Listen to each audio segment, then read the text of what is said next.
All right, for everybody out there watching on YouTube, welcome to my expansion. Was it every expansion? Not yearly expansion, annual expansion. The card review that I do for every expansion. I'm not sure. There should be a proper word there. My name is Taro. I am a former leaderboard player. I still play moderately, but I do card reviews for each expansion based on my thoughts on the cards. And I am talking here about Schololmace Academy. So, one thing Blizzard has been doing a lot recently in their previous expansions is that every expansion they release a more powerful set. What we previously would say is like the limit of the power, they do that more.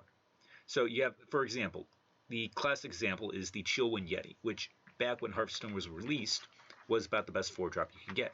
And then they released, Piloted Shredder, and so on. And so every expansion, the curve has kind of gone up. And then eventually there was Twin Tyrant, and with Twin Tyrant, that was like they couldn't make neutrals any more powerful than they were. And as a result, what they did was they started just making better cards all around. So what we have in Schololmace Academy here is just talking about the meta. This first part is just going to be about the meta. We have cards that none of them are like pushing the upper tier of what it means to be like a Hearthstone card or a Hearthstone power level card. But we got a lot of cards that are just consistently more powerful than any other cards. Like here, let me go back to, let's go very old. Let's go old school. Let's go like a Whispers of the Old Gods. So you see, Whispers of the Old Gods, Tentacle of N'Zoth, Duskboar, Twisted Worgen, Am-Gam Rager, Spawn of N'Zoth. So you can see these cards are really not that good. Evolved Kobold.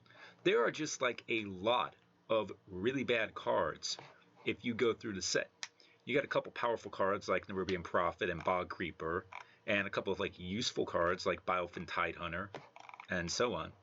But none of those cards were really, but there were a lot of bad cards in there. We take a look at Schololmace Academy. Like Intrepid Initiate, maybe, but that's not going to be that hard. But like, the worst card we're going to get is a Deathskim, and that's just a cute wisp. And then the next worst card, I'd have to take a look. I think it might be Tour Guide.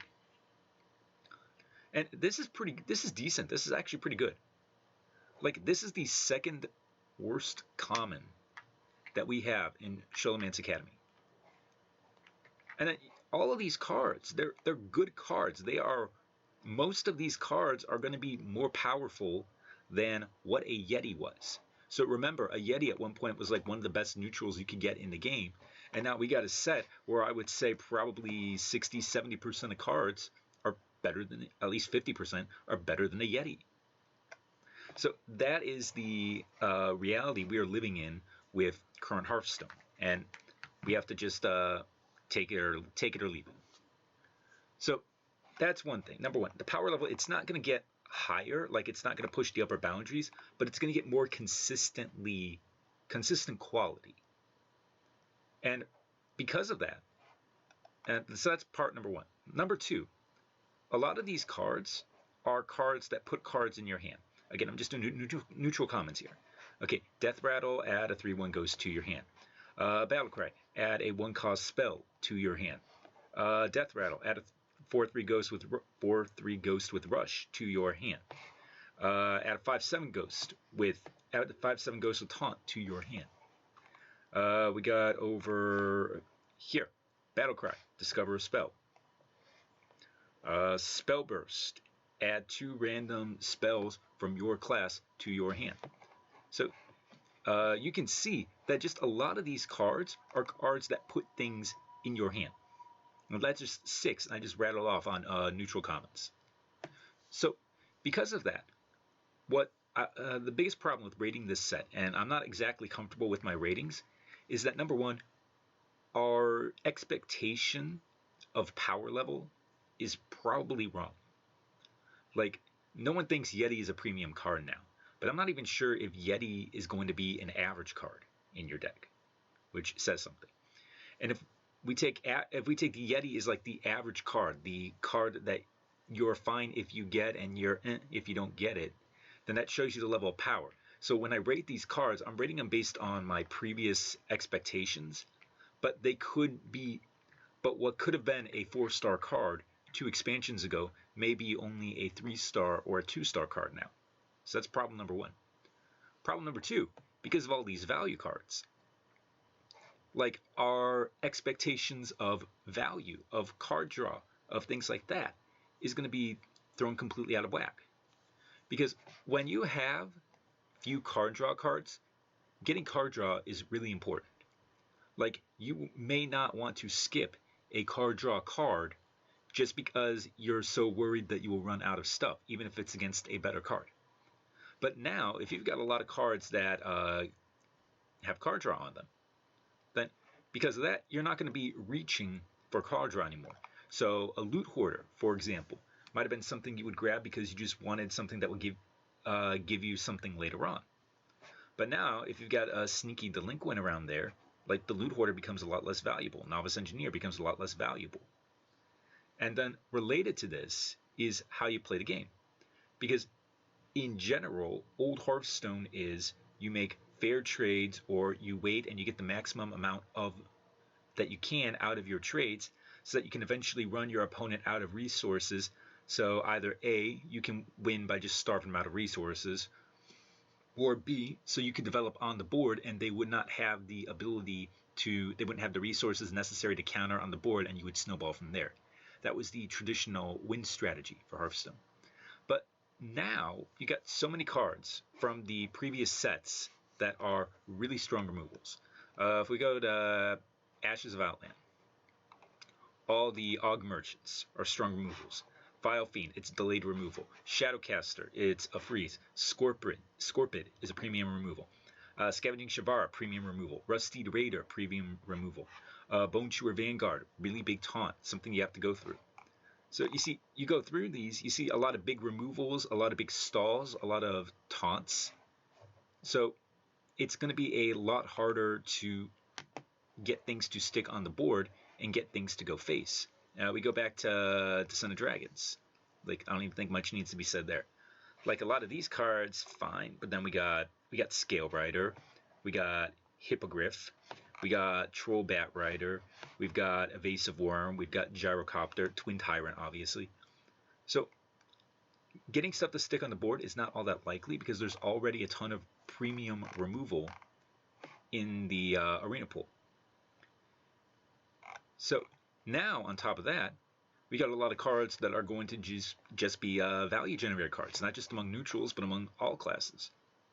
And the net result of this is that the meta is really going to be a control meta. Like, the idea of getting something early on board and having it stick is not really going to work.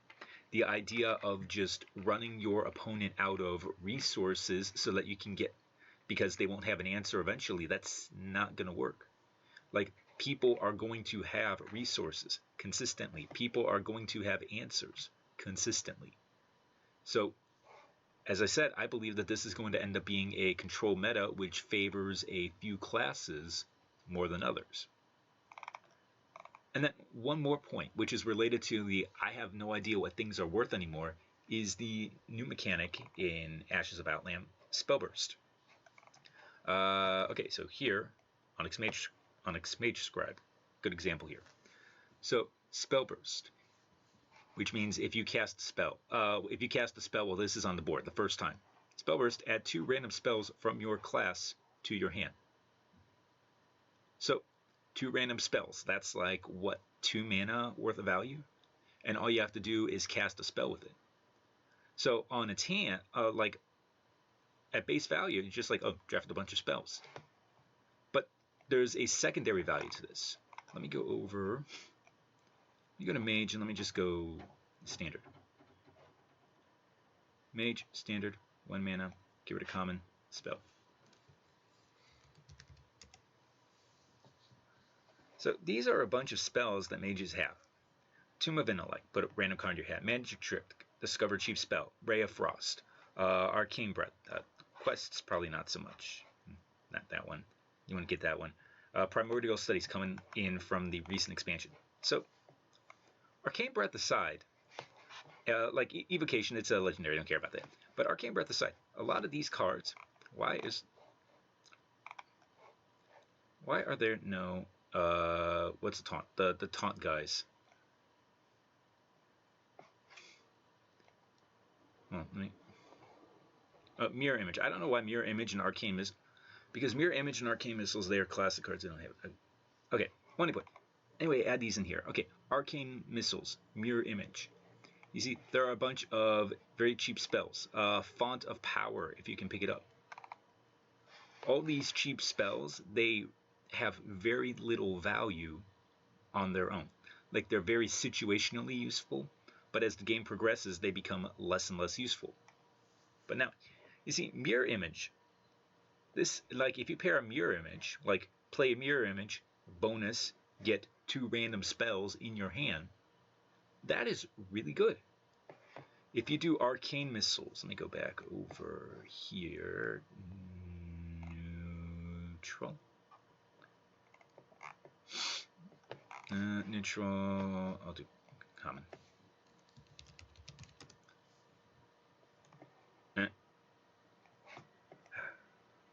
Okay, filters, rarity, common. Okay. So if you do Arcane Missiles plus, why is it not? It is not filtering. The website is being stupid and not filtering. Okay, clear all, rarity, common. All classes, neutral. It was working. It was working, it's not working. Alright, anyway, 4 mana.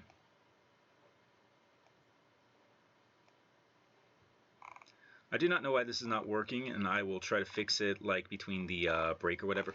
But okay, this is the card I wanted to point out. Wretched Tutor. Spell damage, deal 2 damage to all other minions. So if you have something like a Corrupted Seer, or not, I don't know. I was going to say, this is similar to a Corrupted Seer, which was 6 mana, 2/3, deal 2 damage to all other minions.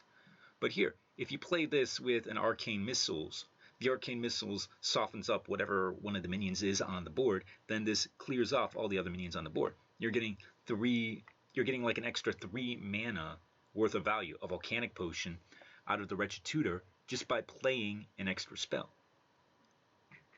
So my point is all these cheap spells, we have a predetermined, preemptive, prejudice. We have a value associated to them that we already have, like in our minds. That's how much they're worth. But Spell Burst, this changes that completely. If you get a lot of Spell Burst cards, then all those cheap spells that you would have gotten previously, like all those spells, let me try refreshing. All those cheap spells that previously you wouldn't really care about all that much, like they become a lot more valuable. So again, it's upending our own thoughts on what a card is worth. And this is the key thing going into Schololmace Academy. What we believe a card to be worth is going to be completely different. And then for one other small thing going into Schololmace Academy is that I think this might be the strongest class set, like at least in terms of top power level. Ignoring the legendaries, a lot of the legendaries are completely busted. There are a lot of cards that I think are just like incredibly powerful, like Reaper's Scythe, die. Spellburst also damages made adjacent minions this turn. So what this means is that if you play a spell with this, you have a Flame Strike. Like, that is stupidly powerful. Troublemaker. At the end of your turn, summon 2 3/3 ruffians to attack random enemies. This is a better version of Priestess of Fury, a card that was so broken it was like nerfed immediately in last set. This is probably a better version of Ragnaros. Ragnaros is an 8/8 that does 8 damage to one thing and can't attack. This is a 6/8 that can attack, that can summon minions, that even if the minions go face, you still have a 3/3 minion left on the board. So you can, like, the high-end power level here is probably stronger than we have had than in any other set. Oh, I'm not even talking about Demon Hunter. Demon Hunter probably got the best card ever printed. Where is it? All right. So Cycle of Hatred. Deal 3 damage to all minions. Summon a 3/3 spirit for every minion killed. There was a card at one point, Abyssal Enforcer, which was 7 mana, 6/6 demon, battlecry, deal 3 damage to all characters. That's probably the best arena card ever printed. A Hearth Arena would rate it at about a 135. If this kills 2 things, including on your side of the board, you have what's equivalent to an Abyssal Enforcer. And if you have 3 things that it kills, then you have a better Abyssal Enforcer. And that's not hard to get. Like, Abyssal Enforcer, yes, sometimes you would play it to only kill one thing, but you would almost always have a board one way or another where it would be useful. So I think this is just like a better version of Abyssal Enforcer. Let's see, related cards to Spirit of Vengeance. Oh, I didn't see that before, little ghost thing. All right, but anyway, so not only are the neutral cards more consistently powerful than anything we've seen before, we have class cards that are more powerful than we've ever seen anything before. Class cards that are like super premium cards. And so overall, this ties into my whole point, is that I have no idea what cards are worth. I'm pretty sure it's going to be a control meta just because there's so many big cards and there's so many value generating cards and there's so many removals from previous sets. But take with a grain of salt what I or what any other person says these cards are going to be worth, because we're comparing it to a meta because these cards are going to be in a meta we have never seen before. All right, that's it here for my introduction of Schololmace Academy. After this, what I will be doing is I will be going over each of the groups. I will start with the neutral cards and I'll explain my rating system there, and then I will run through the 10 different classes. So that'll be the next video on the playlist, and I will see you then.